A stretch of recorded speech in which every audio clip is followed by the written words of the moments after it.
Malapit na nga mag-isang taon sa atin tong si Iona. At salamat sa Diyos dahil wala tayong ganong naging problema sa kanya. Kaya isi-share namin sa inyo para may memories na din kung paano namin siya nakuha. Madaling araw pa nga lang nag-aabang na kami ng bus papuntang Nueva Ecija. Sobrang excited nga kami niyan kasi first time namin bibili ng sasakyan. Kaya madilim pa lang nag-aantay na kami. Pero inumaga na nga kami dito sa waiting shed kakahintay ng biyaheng pa Cabanatuan.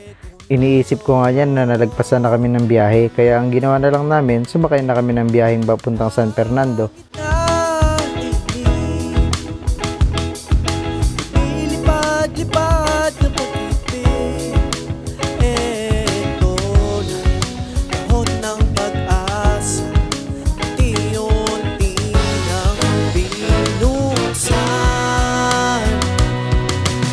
Fast forward ay dumating na tayo dito sa location namin kung saan namin kukuhanin si Iona. Pinacheck ko na nga pala sa tito ko, gabi pa lang. Goods naman sa kanya lahat at for final checking na lang namin to ni Commander. At ayun, goods naman sa amin ng unit kaya pupunta na kami ng bangko para makapag-withdraw ng pera.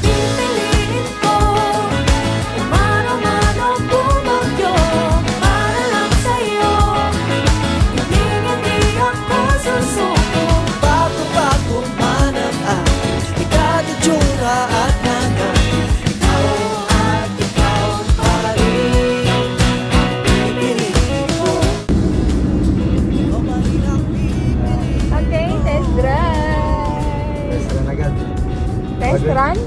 Test run. Oh, test run.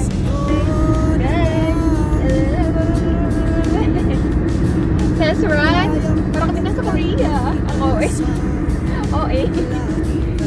Hindi na kami maulanan ng mga arawan. Siyempre, para matesting natin habang nandito pa lang sa Nueva Ecija, ay iginala na agad natin si Iona. Pumunta nga agad kami dito sa hanging bridge ng Pantabangan. Ikaw ang yakin na sa pag-ibig.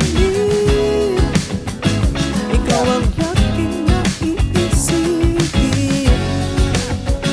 Sa bawat tibok ng puso, pangalan mo'y sinasambi.